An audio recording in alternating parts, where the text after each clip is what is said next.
à la société humaine. À vous la parole. Je vous remercie de votre accueil. Aujourd'hui, ça me fait beaucoup plaisir de revenir où mes études ont commencé. Donc, je suis un produit de l'université Qada'iyad euh, et plus spécifiquement de l'École nationale des sciences appliquées de Marrakech. Et ça me fait un immense plaisir de revenir parmi vous pour cette participation. Alors, je vais juste partager mon écran. Oui, on va partager tout l'écran. Est-ce que vous arrivez à voir mon écran? Oui, D'accord. Alors, c'est avec un immense plaisir que je vais vous présenter aujourd'hui un sujet qui fait la une actuellement des différents journaux scientifiques et conférences scientifiques et qui va prendre, je pense, une grande place parmi les tendances technologiques dans un futur proche. Le sujet du quantum machine learning. Donc, ce qu'on peut considérer comme the big next thing. Donc, pendant cette présentation, je vais commencer un peu par me présenter et présenter l'organisme que je représente.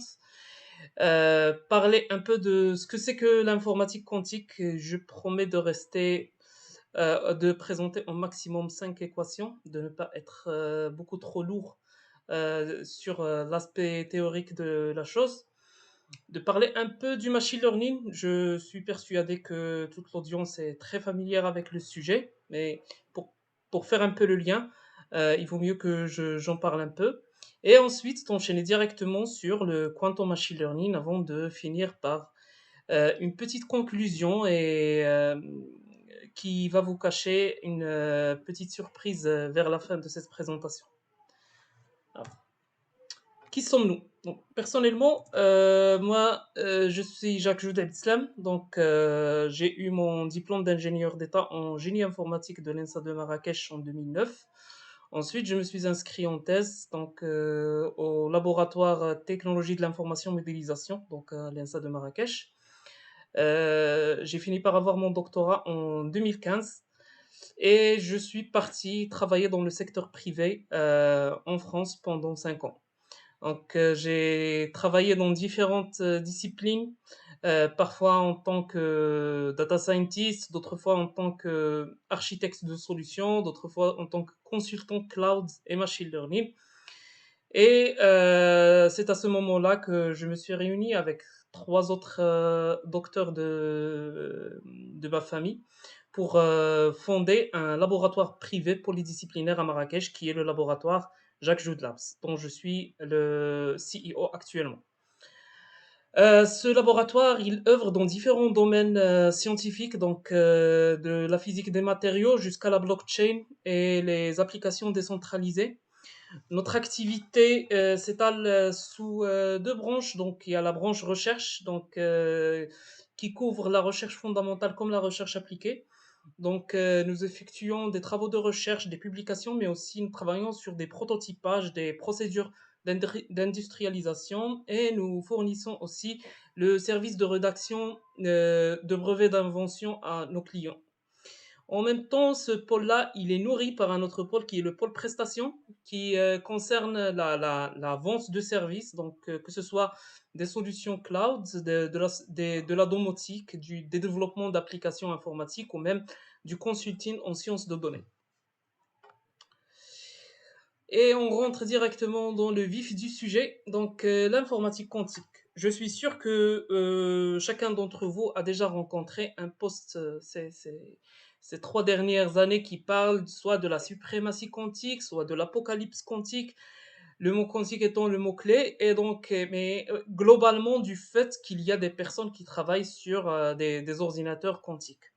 Alors, les ordinateurs quantiques sont des ordinateurs qui diffèrent des ordinateurs classiques dans le paradigme. Donc, c'est pas seulement une évolution du concept de l'ordinateur classique, une amélioration sur l'architecture, c'est complètement quelque chose de complètement différent. Donc, le principe sur lequel on se base pour effectuer les calculs est différent, les applications auxquelles il est destinées sont beaucoup plus restreintes et il est caractérisé par une grande puissance de calcul et une capacité de résolution de problèmes qui est nettement meilleure que ce que proposent les solutions quantiques.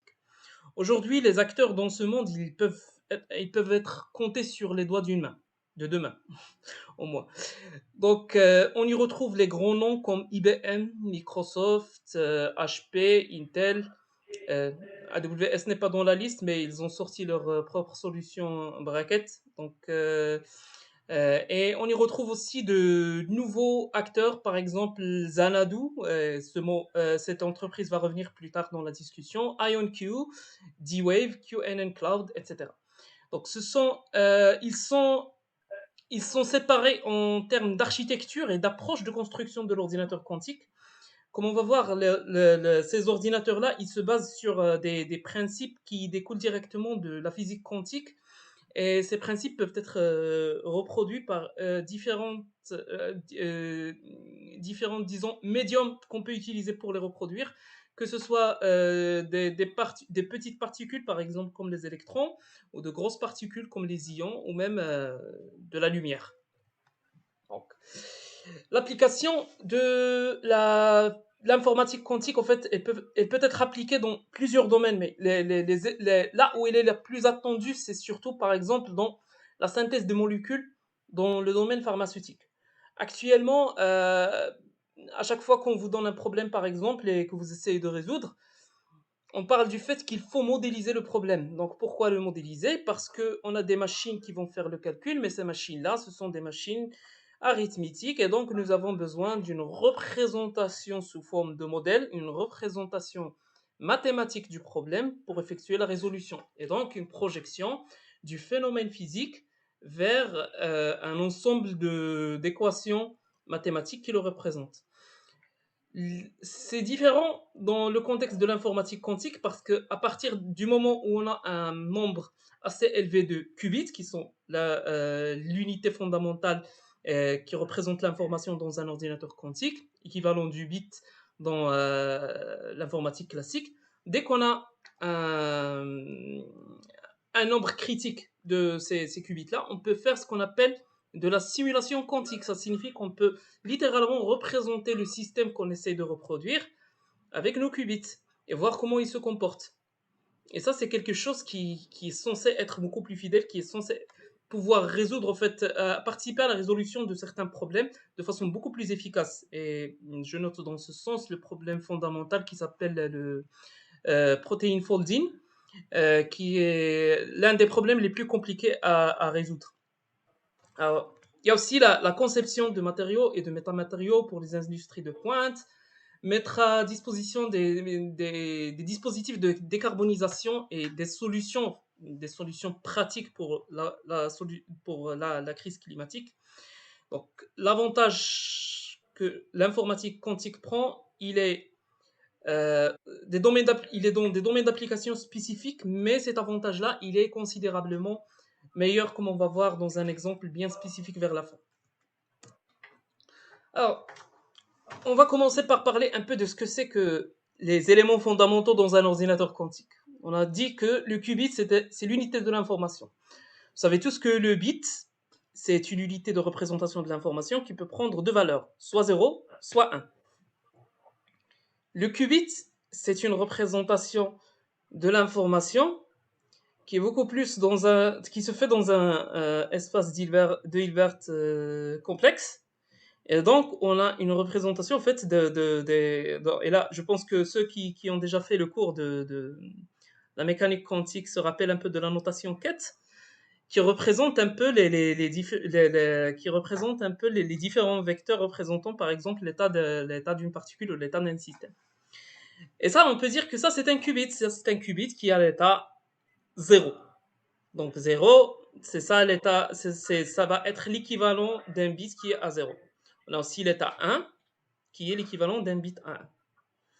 Mais le fait de pouvoir représenter l'information sous format vectoriel, ça signifie qu'il se peut qu'on tombe sur un qubit qui a une valeur qui est une composition de 0 et de 1. Et dans ce cas-là, c'est ce qu'on appelle en physique quantique le phénomène de la superposition. Donc, la superposition, c'est quand on a une particule dont l'état est une composition d'un ensemble d'états dans lesquels elle peut être. Donc, ça signifie que c'est au moment de la mesure qu'on va trouver un état spécifique auquel elle appartient, mais avant la mesure, on peut dire de façon qui n'est pas tout à fait linguistiquement stricte, mais on le dit de cette façon, elle est dans différents états en même temps. Ça nous rappelle à tous le petit chat du physicien Schrödinger qui est enfermé dans une boîte, soumis à un détecteur de particules. Ces détecteurs de particules se déclenchent à la présence, par exemple, d'un électron et cassent une fiole de poison qui va tuer le chat. Étant donné que la particule est en état de superposition, donc le marteau est en état de superposition et le chat aussi est en état de superposition.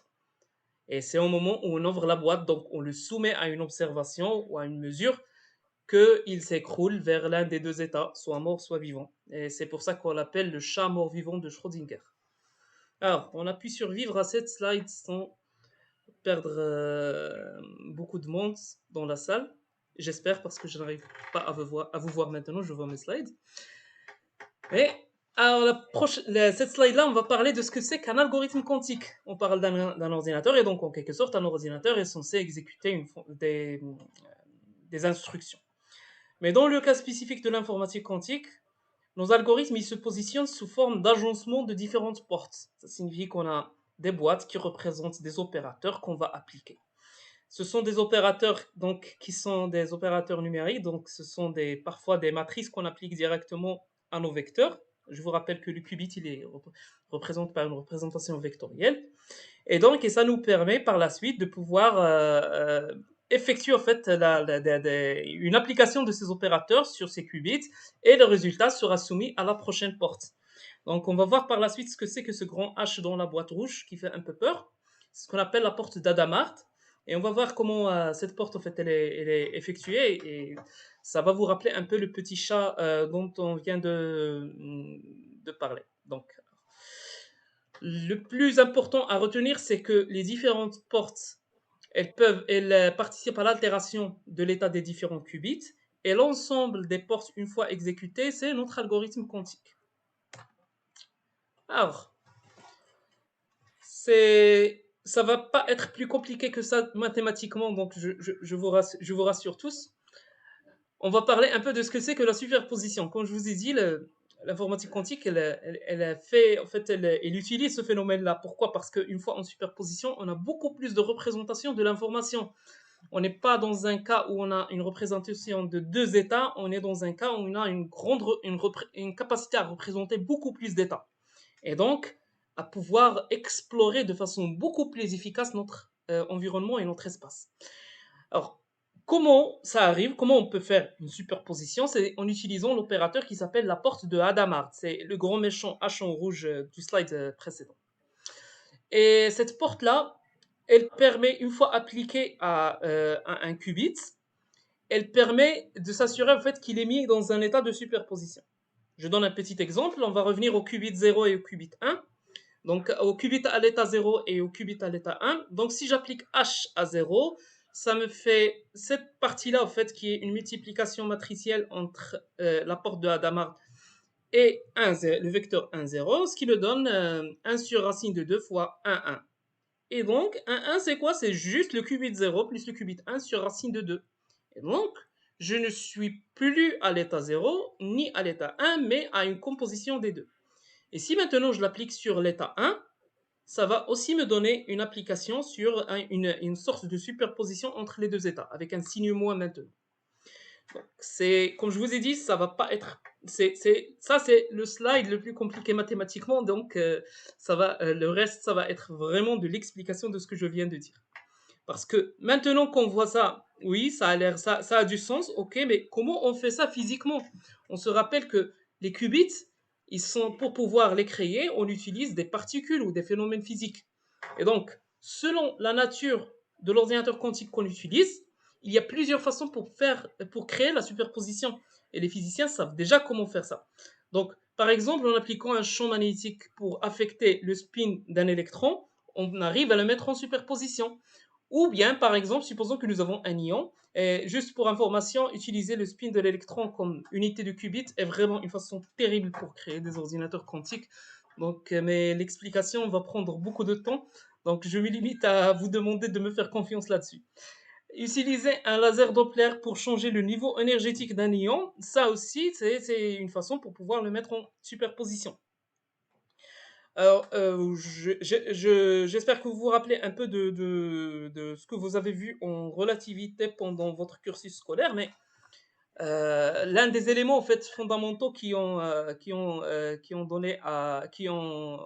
même l'élément qui a offert à Albert Einstein son prix Nobel, c'est l'effet photoélectrique et donc la capacité des électrons à changer de niveau énergétique en consommant ou en produisant des photons.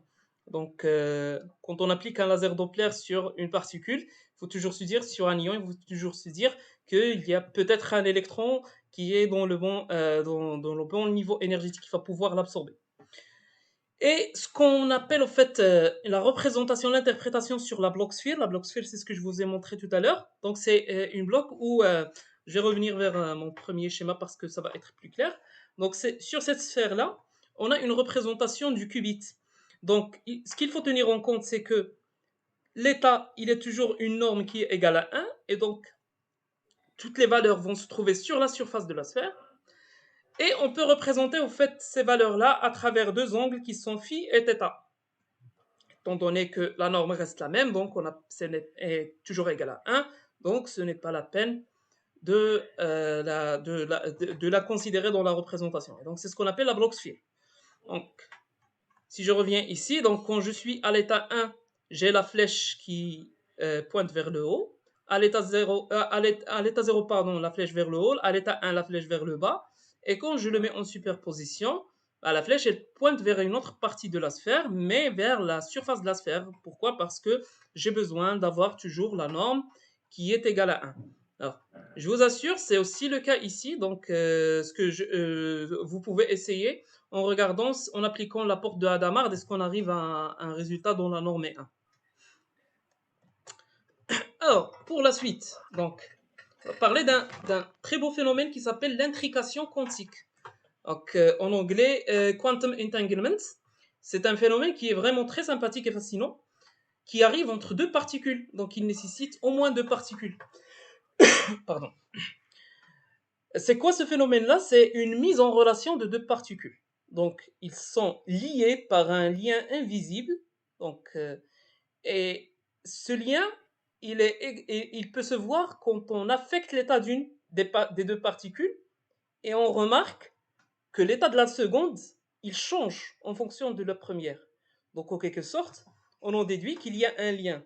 Alors, ce lien, on ne peut pas dire que c'est un signal ou une particule qui voyage de la première particule à la seconde, parce qu'il est instantané. Donc, si c'était quelque chose qui voyage, elle voyagerait à une vitesse qui est supérieure à la vitesse de la lumière. Donc, je suis en train de dire un gros tabou de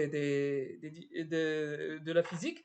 Mais c'est littéralement ça. Donc, la modification de l'état, elle est instantanée entre les deux.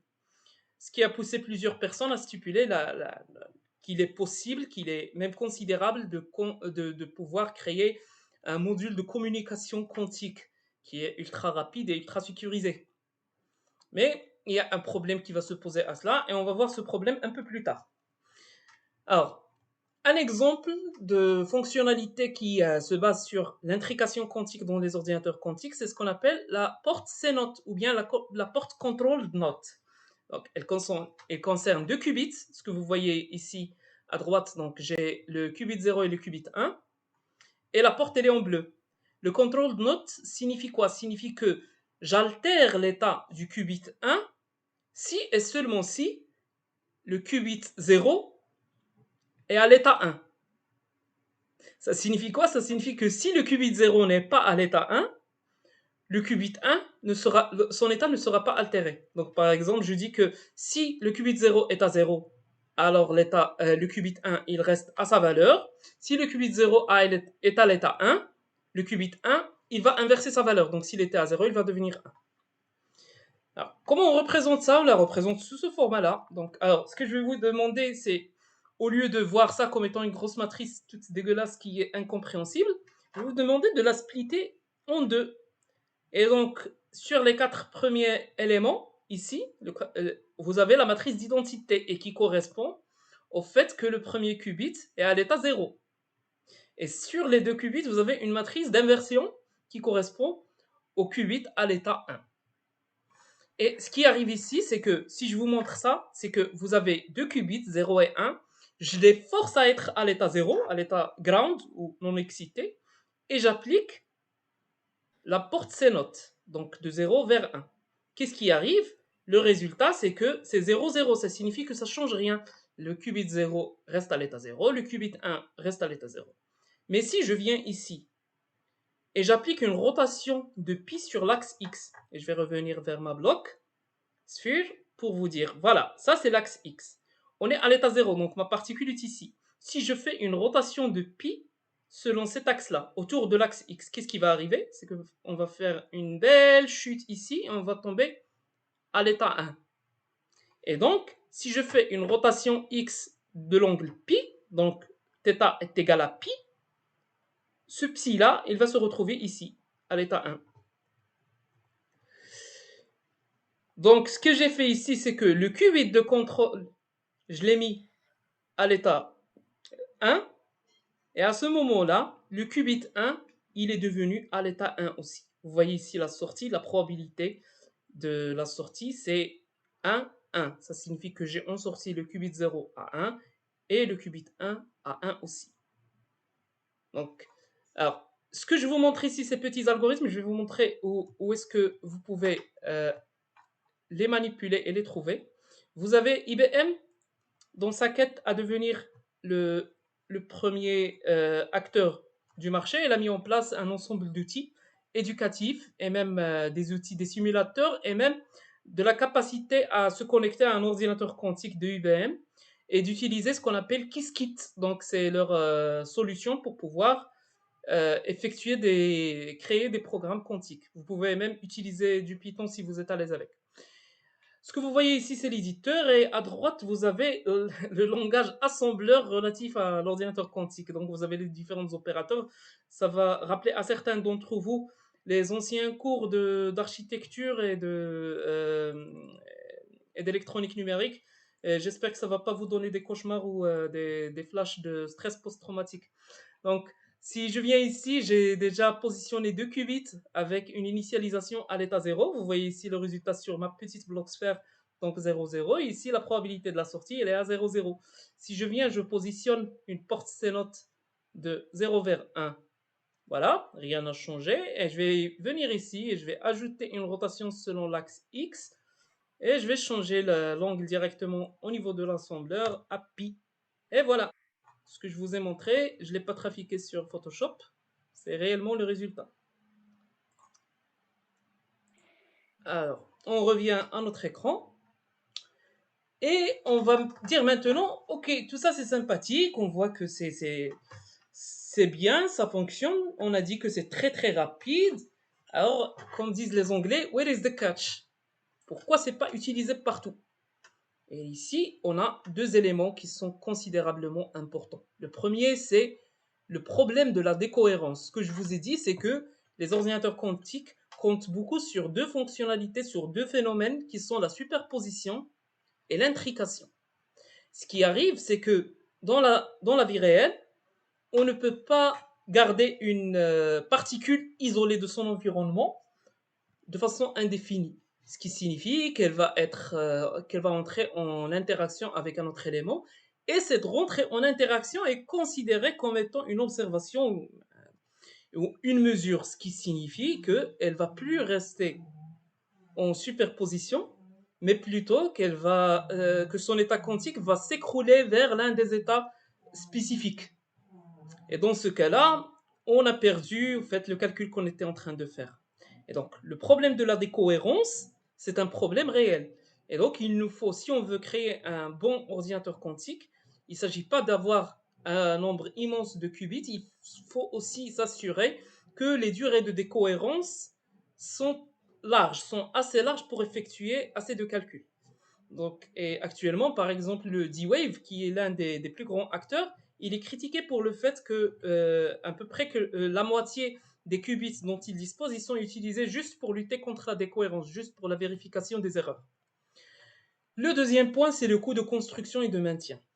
Quand je vous ai dit que les particules utilisées pour la représentation des qubits doivent être isolées de leur environnement, ça signifie qu'elles doivent être gardées contenu dans du vide, mais aussi à une température qui est extrêmement basse.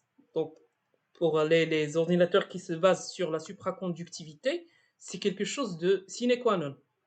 Donc, on a besoin d'une température littéralement qui est la plus basse dans l'univers. Donc, on s'approche du 0 Kelvin. Et pour pouvoir effectuer cela, donc il y a des éléments de refroidissement, il y a des coûts de maintien qui sont énormes déjà pour construire ça. Si on rate quelque chose, on a un problème fondamental. Et donc, si le refroidissement n'est pas effectué de la bonne façon, si notre vide n'est pas quasi parfait, on a un problème de décohérence beaucoup trop tôt, etc. Et donc, ça, c'est un élément considérable. Et c'est pour ça que il y a peu d'acteurs dans le marché. Maintenant, je vous ai fait assez souffrir avec les ordinateurs quantiques. Je vais passer à quelque chose d'un peu plus agréable, donc le machine learning. Et le machine learning, c'est une branche de l'intelligence artificielle dont le focus principal, c'est de pouvoir reproduire la façon avec laquelle on apprend, on s'améliore. Pour résoudre un problème, vous avez deux approches. Soit vous avez assez de visibilité sur le problème pour le transformer en une équation, en un ensemble d'équations, en une sorte de modèle mathématique et de proposer une solution.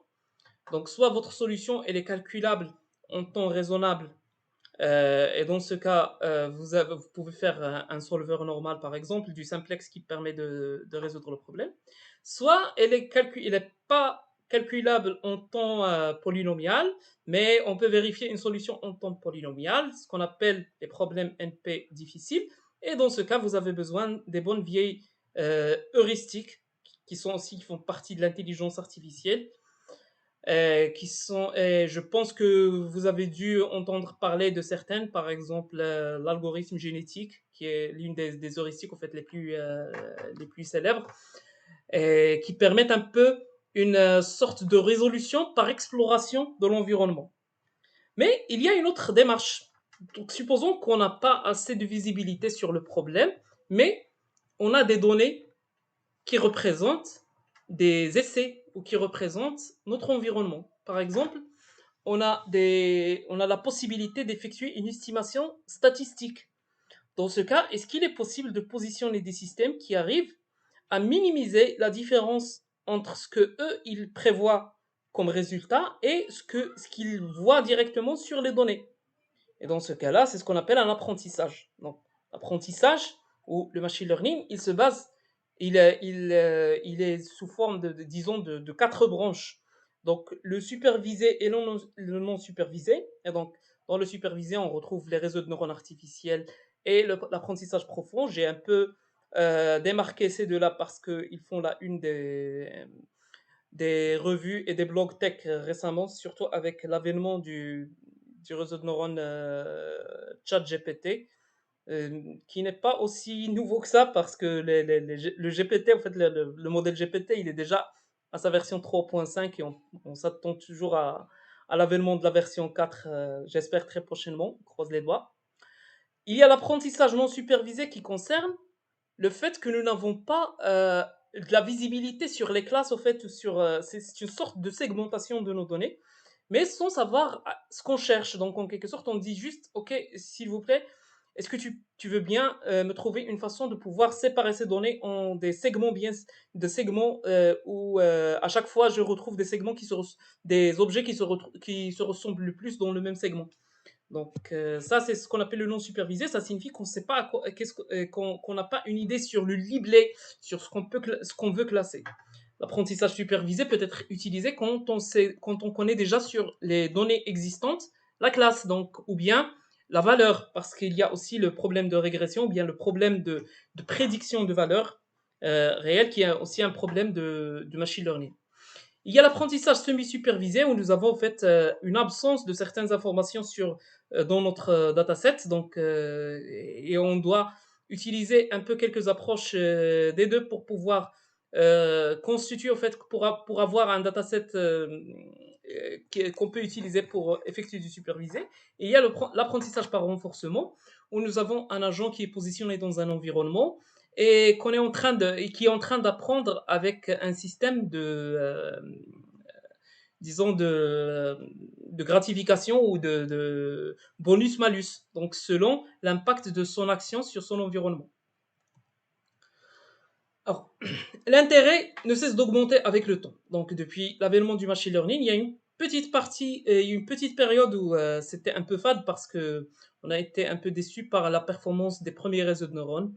Mais ça a commencé à décoller et c'est utilisé partout. Donc, dans le domaine médical, je rappelle juste qu'il y a des réseaux de neurones convolutifs qui ont battu des équipes de médecins pour le diagnostic de cancer. Le domaine agricole, le domaine énergétique, le domaine de la sécurité et de la sûreté de fonctionnement, la sécurité surtout avec tout ce qu'on voit pour la reconnaissance faciale et la détection faciale.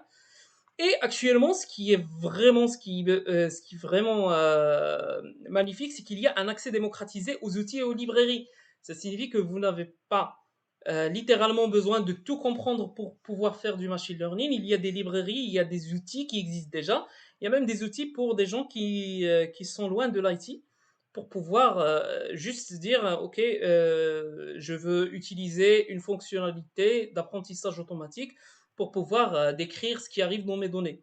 Je fais petite référence à ce qu'on appelle le modèle narratif dans QuickSight, qui est un outil de business intelligence créé par AWS, qui permet de dire automatiquement d'aller chercher des données, chercher des motifs dans vos données et de vous faire des phrases narratives qui expliquent un peu ce qui arrive. Alors, on vient au quantum machine learning. Donc maintenant, on va faire converger les deux sujets. Et on va parler un peu, on va faire une petite analyse. Alors, les opportunités. On a dit que les ordinateurs quantiques ont une capacité élevée de calcul et une gestion native de la dimensionnalité, vu que les qubits ils permettent plus de représentation de données. Mais le challenge, c'est le nombre de qubits disponibles. Donc maintenant, il y a une grande course pour pouvoir avoir toujours plus de qubits. Donc les nombres se calculent actuellement par milliers.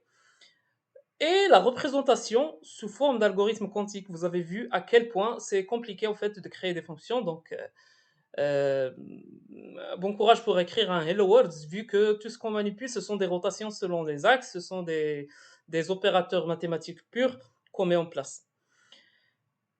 Alors, pourquoi ça devrait nous intéresser?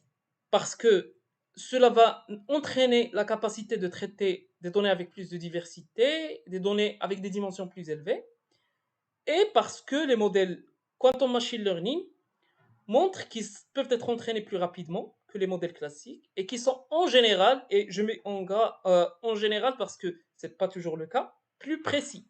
Donc, il faut toujours faire attention au fait que un ordinateur quantique, ça signifie pas qu'il est applicable à tous les problèmes, mais il y a des problèmes pour lesquels un ordinateur classique est beaucoup plus adéquat. Je vais donner un petit exemple au fait de modèle au fait simple, par exemple un problème de classification multilabel. C'est le modèle, c'est la classification des iris, donc selon les caractéristiques des différentes fleurs. Et je vais faire une petite comparaison entre deux solutions. Donc la solution SVM à travers l'algorithme SVC, donc Support Vector Classification. Ce modèle-là, en fait, son rôle, c'est de pouvoir trouver une façon de pouvoir séparer en hyperplan votre espace pour pouvoir euh, créer une distinction entre vos classes. Et donc, on l'a entraîné pendant 2,5 secondes. Il a donné une précision sur les données d'apprentissage de 99% et sur les données de test de 97%, qui est vraiment pas mal. Alors, sur les mêmes données, on a lancé un QSVM qui est l'équivalent en quantique. Donc là, je pense que IBM a publié une formulation même dans un notebook Jupyter que vous pouvez trouver. Ils ont même publié l'algorithme QSVM, comment il fonctionne. Ça a été entraîné, donc ça a pris 1 seconde pendant l'entraînement. Et quand on a comparé la précision d'entraînement et de test, c'était 100%, 100%. Ça ne paraît pas être dramatiquement supérieur parce que déjà le SVM il fonctionnait très bien. Et ici, je vais vous attirer votre attention sur quelque chose. C'est pas parce que il y a une amélioration qu'on doit aller sur du QSVM parce que, par exemple, du point de vue économique, ça n'a pas beaucoup de sens vu que vous allez payer beaucoup plus cher en utilisant un ordinateur quantique. Et on va parler de quelque chose d'assez fascinant, ce sont les modèles convolutifs, donc les CNN, Convolutional Neural Networks, qui sont très utilisés pour le traitement d'images. Un exemple simple serait la conduite autonome, qui utilise un algorithme pour pouvoir reconnaître la classe des objets qu'il est en train de voir. Il y a même un algorithme qui est très connu qui s'appelle YOLO, qui a différentes versions, donc YOLO 1, 2, 3, Tiny YOLO pour les systèmes embarqués. Et on a l'équivalent en ordinateur, en informatique quantique, qui s'appelle le QCNN.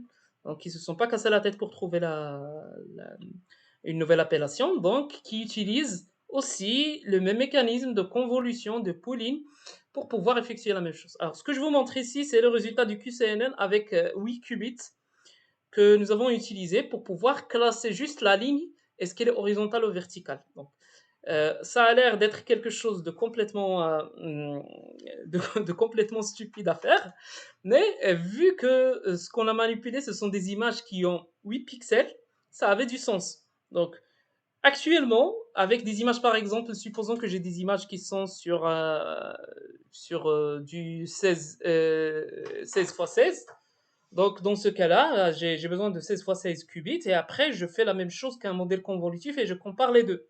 Et ce que je vous dis, c'est pas seulement de la théorie parce que ça a été fait et voici le résultat. Donc on a utilisé un modèle convolutif.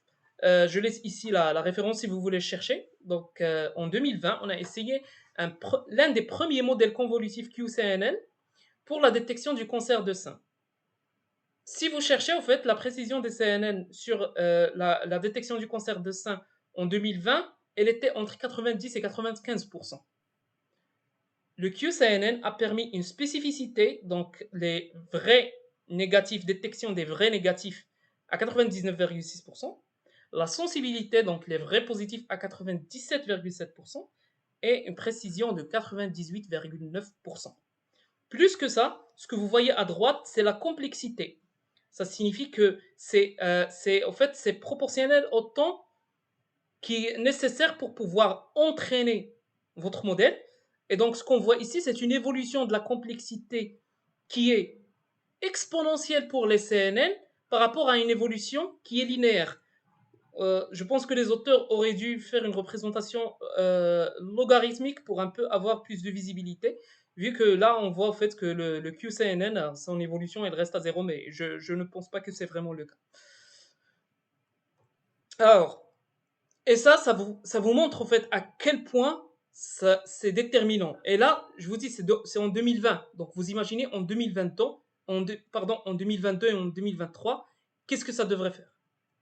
Alors, la conclusion, et pour ceux qui ont été patients avec moi et qui ont suivi ma torture pendant ces minutes-là, je vous remercie énormément et je vous fais la petite surprise juste après ce slide. Je vais vous parler des applications. Donc, pour un peu échapper au phénomène de la hype autour des ordinateurs quantiques, je vais vous dire ce qu'on peut faire aujourd'hui avec un ordinateur quantique et ce qu'on espère faire demain avec un ordinateur quantique. Donc, aujourd'hui, on arrive à résoudre de façon beaucoup plus efficace les problèmes d'optimisation, vu que notre capacité à explorer l'univers des solutions est beaucoup plus rapide. Je vous rappelle un peu le phénomène de superposition, et je vais vous dire que de lâcher une petite souris dans un labyrinthe, l'ordinateur quantique, l'ordinateur classique, il va lancer la souris qui va explorer de façon assez méthodique, mais assez méthodique et assez rigoureuse les différents chemins jusqu'à trouver la sortie. Mais l'ordinateur quantique, il peut mettre sa souris en superposition pour explorer plusieurs chemins à la fois. Des solutions financières à travers l'amélioration de l'arbitrage et la gestion des risques, c'est déjà en cours. Je pense que c'est JP Morgan qui est en train de travailler sur le sujet. De l'optimisation des flux logistiques et arbitrage lors des choix des partenaires. Il y a déjà l'une des entreprises pétrolières des États-Unis qui travaille avec IBM là-dessus. Booster le chantier du machine learning avec des nœuds quantiques. Et là, je vous remets à l'entreprise Xanadu, ça s'écrit avec un X, qui a lancé le framework PennyLane, qui permet de pouvoir mixer des nœuds quantiques avec des nœuds classiques dans des réseaux de neurones que vous pouvez créer avec TensorFlow ou avec PyTorch. Donc, dans votre réseau de neurones, vous pouvez mettre quelques nœuds quantiques. Améliorer la sécurité à travers une meilleure génération des nombres aléatoires. Mais demain, on espère créer une nouvelle forme de l'industrie pharmaceutique moderne à travers des simulateurs physiques. On espère la création de solutions de décarbonisation fiables et une amélioration des prévisions météorologiques, en plus d'une conception de fertilisants meilleure et éco-responsable. Et ça, c'est quelque chose qui intéresse beaucoup le Maroc, étant donné qu'on dispose de plus de 70% de la réserve de phosphate du monde. Les prochains pas, et c'est là où se trouve ma petite surprise, c'est que nous sommes, en tant qu'entreprise et laboratoire de recherche privée Jacques Chud Labs, nous sommes en train de concevoir le premier ordinateur quantique du continent africain. C'est un travail mené en parallèle entre une entreprise marocaine et des universités marocaines. Donc, pour vous le dire en arabe, le projet en parallèle avec le travail de construction, on travaille sur des sujets de recherche qui concernent les domaines de métamatériaux, physique des matériaux, physique quantique, informatique quantique et quantum machine learning, pour ceux qui sont intéressés par le sujet. Et le travail, j'ai l'immense plaisir de vous annoncer que le travail sur la première brique de l'ordinateur quantique est déjà en cours de réalisation. Donc, quelque part dans la ville rouge de Marrakech, il y a des petits gremlins qui sont en train de concevoir le piège de Paul dans une enceinte de vide quasi parfait pour pouvoir emprisonner quelques ions et expérimenter sur ces ions. Je vous remercie de votre attention et je me mets à votre entière disposition pour répondre à vos questions.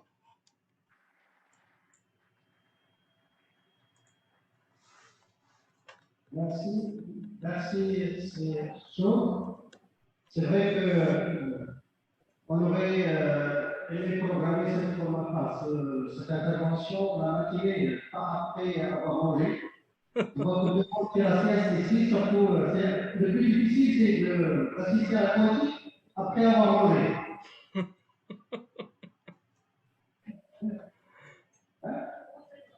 Oui, bien. C'était très, très intéressant. Je vous remercie. Bon, je vais mettre la parenthèse pour les questions.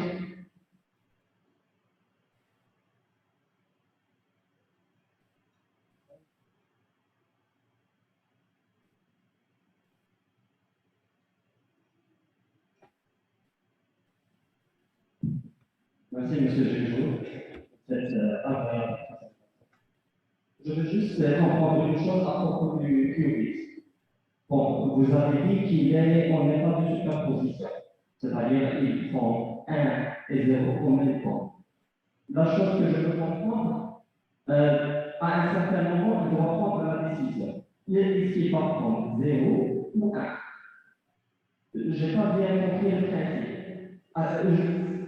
Par exemple, pour la physique quantique,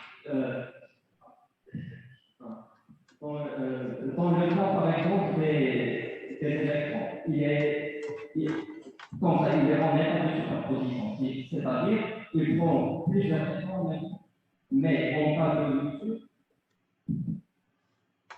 de mesure, il décide qu'il doit prendre un seul état. Pour le qubit, ça passe comment?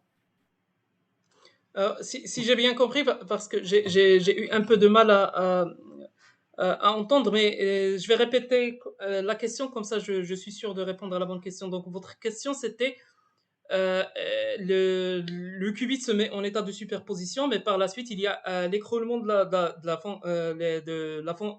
la fonction d'onde vers l'un des deux états, c'est ça? Oui, exactement, c'est ça ma question. Oui, en effet, et c'est aussi quelque chose qui est attendu parce que De toutes les façons, quand on mesure en fait l'étape finale auquel elle s'est écroulée. Et ce qu'on mesure en général, ce sont les différentes, ce qu'on appelle les expectation values. Donc en quelque sorte, les probabilités qu'il soit dans cet état. Et c'est ça qui nous intéresse. Parce que la sortie d'un ordinateur quantique, c'est toujours en fait les différents qubits, dans quel état ils sont. C'est pour ça que si je vais switcher, je pense que mon écran n'est plus partagé, mais je vais quand même le partager pour switcher vers vers voilà, vers cet atelier-là. Et ce que je vous invite à voir, c'est en bas à gauche, la sortie de mon algorithme, c'est soit 00, soit 01, soit 10, soit 11. Donc, en effet, la sortie de mon algorithme, ça va être des états qui sont spécifiques. Ça va pas être quelque chose qui est en superposition. Je dois juste savoir, en fait, dans quel état ça se trouve. Ce qu'on doit concevoir par la suite, c'est un algorithme qui va pouvoir nous faire sortir, en fait, la valeur à laquelle on s'attend, donc on veut calculer. Dans ce cas spécifique, j'ai un peu triché parce que je savais ce que j'allais obtenir, mais c'était juste pour un peu vous montrer ce qui arrive pour effectuer, par exemple, une intrication. Et si je mets en superposition, alors, je vais mettre des portes de Hadamard un peu partout. Ce que vous voyez ici, ils sont maintenant, en fait, ces qubits-là, ils sont en superposition.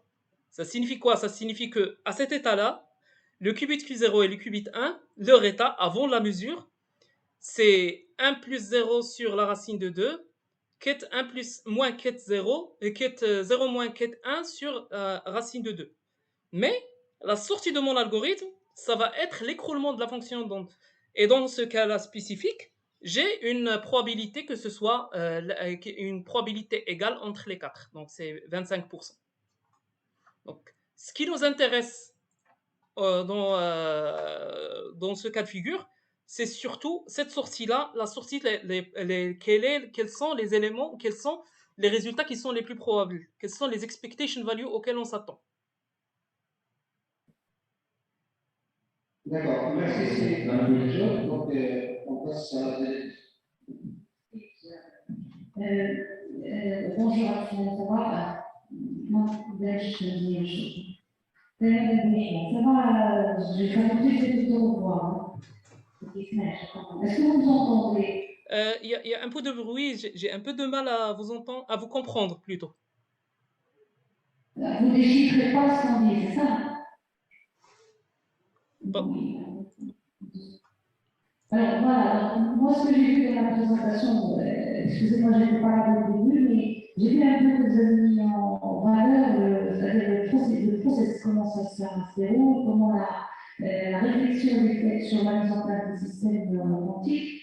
Vous nous avez amené dans une autre dimension, une dimension qui est très jolie, appréciable, et qui un peu nous a permis d'apprécier au mieux la quantique, sachant que c'est un monstre des études. Et donc, moi, ma question un peu, c'est un petit peu en amont.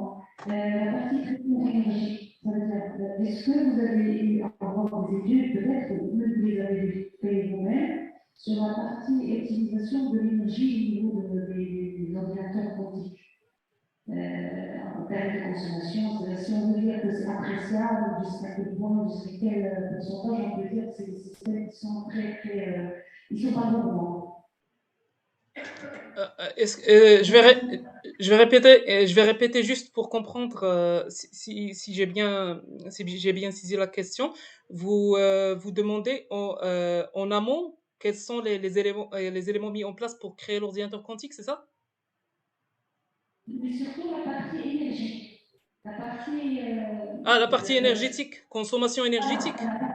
Exactement, oui, c'est ça. D'accord. Oui, alors, vous avez tout à fait raison. Il y a un élément qui est central, en fait, une dimension qui est centrale dans toute l'IT, c'est la consommation énergétique des différents équipements.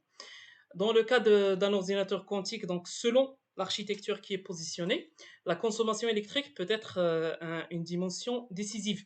Parce que ce qui peut arriver, c'est qu'on peut avoir, par exemple, cause du refroidissement azote, par exemple, qu'on puisse avoir une facture électrique qui est très salée et une consommation énergétique qui est extrêmement élevée. Et en fin de compte, on finit par avoir une empreinte carbone qui est considérablement plus élevée. Ce que je peux vous dire, c'est que du point de vue de Atlas Quantum, donc notre solution, ce n'est pas le cas parce que notre solution, elle se base sur un refroidissement qui ne se fait pas par réduction de la température par l'azote liquide, mais plutôt en forçant. Il y a un peu de détails techniques et je serais heureux d'y répondre si vous voulez que je développe plus, mais je vais être succinct dans ma réponse. C'est que notre approche, c'est de pouvoir forcer la particule ou l'ion qui représente notre qubit, on le force à ne pas bouger, en le piégeant dans ce qu'on appelle un piège de Paul, et en le bombardant avec un faisceau laser qui va l'obliger à être dans un niveau énergétique bien spécifique, on réduit sa mobilité. Alors, l'un des éléments en fait, fondamentaux qu'on a appris en thermodynamique, c'est que la température, elle est équivalente à quoi? À la mobilité ou à quel point les différentes particules sont actives, à quel point elles bougent. Donc si j'arrive à réduire la mobilité d'une particule, ça signifie que je suis en train de la refroidir de façon intrinsèque. Et c'est notre approche. Donc au lieu d'utiliser un refroidissement externe, on utilise les lois de la physique même pour pouvoir forcer la particule à ne pas bouger et donc en quelque sorte à la garder à une température qui est extrêmement basse. Cela n'est pas sans difficulté, bien entendu, parce qu'on doit garantir que la particule doit exister dans un vide presque parfait ou même parfait, ce qui signifie qu'on a l'obligation de créer cet environnement-là et de le sceller de façon à ce qu'il puisse subsister.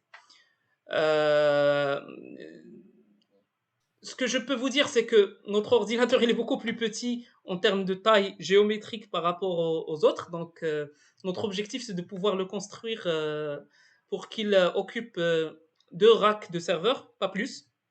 Donc, il y a une partie qui va être de contrôle physique et une autre partie qui va être une partie électronique. Et que l'ensemble en fait, des éléments que nous avons ne nécessite pas un refroidissement qui est considérablement plus élevé que ce qu'on imagine en fait, pour un refroidissement de serveurs normaux. Donc, c'est là notre objectif. Après, avec les efforts qu'on est en train de mettre en place pour la scalabilité, il se peut qu'on change d'approche. Mais pour le moment, notre objectif, c'est de pouvoir produire un ordinateur quantique qui va permettre de fournir une sorte de souveraineté numérique au Maroc. Ça signifie quoi? Ça signifie qu'il va être effectué par des talents marocains et qu'il va être qui vont être en capacité de pouvoir le créer avec des ressources qu'ils peuvent avoir ici au Maroc et qu'on va pouvoir l'utiliser de façon à ce qu'on puisse un peu être indépendant des solutions GAFA. J'espère que... Merci. Oui. Bon, il y a une conférence qui vous a parlé, madame, si vous voulez, pas de questions. Merci, monsieur Ray. Je remercie monsieur Judith et Rafou. Donc, ma question, c'est si on revient sur le monde bien, c'est binaire, donc on se base sur la partie électronique, sur les transistors. J'aimerais bien savoir, côté quantique, sur quel composant électronique les batteries vont utiliser. Et merci, monsieur. Ça fait plaisir de vous voir. Merci. Je vous remercie, madame. Ça fait toujours plaisir de vous entendre. Alors, vous avez tout à fait raison. Donc, dans l'informatique classique, l'unité, c'était surtout le transistor, la grande révolution. Alors, dans notre cas, ça va dépendre en fait de l'architecture utilisée et de la technologie utilisée pour construire l'ordinateur quantique. Dans notre cas précis, donc actuellement, ce que nous utilisons, ça va vous faire un peu rire, ce sont des petits ions de calcium 40. Donc, c'est des petits rochers qu'on est en train de chauffer à l'état de gaz et qu'on lâche dans une cuve. Et donc, ce qui arrive, c'est que notre unité, c'est littéralement l'ion lui-même. Donc, ces ions-là, ils se font isoler, ils sont attrapés par des champs électriques, ils sont emprisonnés dans ces champs électriques, ils ont une mobilité très réduite. Et par la suite, pour pouvoir qu'ils changent d'état, ben, on utilise des lasers. Et donc, pour pouvoir avoir de l'intrication, on bombarde deux qubits avec le même faisceau. Et par la suite, on remarque que voilà, quand les deux qubits, quand l'un des qubits il change d'état, l'autre il est en train de le suivre. Donc notre unité, en fait, ça va dépendre littéralement de la technologie. Donc il y a des ordinateurs photoniques qui utilisent littéralement des photons. Il y a des ordinateurs qui utilisent des électrons, même si je pense que ça ne va plus être le cas pendant très longtemps, parce que c'est la première approche qui a été un peu imaginée. Ça, c'est un peu compliqué d'utiliser le spin d'un électron pour représenter l'état. Mais ça va dépendre littéralement en fait de la technologie. Actuellement, nous sommes dans l'équivalent de la phase avant architecture von Neumann. Ça signifie que tout le monde est en train d'essayer des choses et on a des propositions à gauche et à droite de différentes architectures pour construire l'ordinateur. Et on attend toujours l'apparition du prochain von Neumann, notre seigneur et sauveur von Neumann, pour nous proposer l'architecture à utiliser pour l'ordinateur quantique. Actuellement, notre approche, c'est une approche qui est basée beaucoup plus sur la viabilité économique que sur un peu le fantasme physique. Donc, on utilise des choses qui peuvent servir, qui ont des durées de décohérence qui sont beaucoup plus longues, mais nous faisons face quand même au phénomène de scalabilité qui est un peu plus faible dans les ordinateurs ioniques.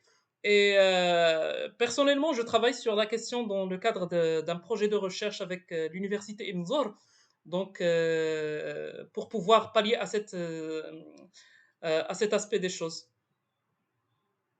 Merci, Jaune. Alors, voilà, le sujet est tellement intéressant que je vois beaucoup de professionnels proposer des questions.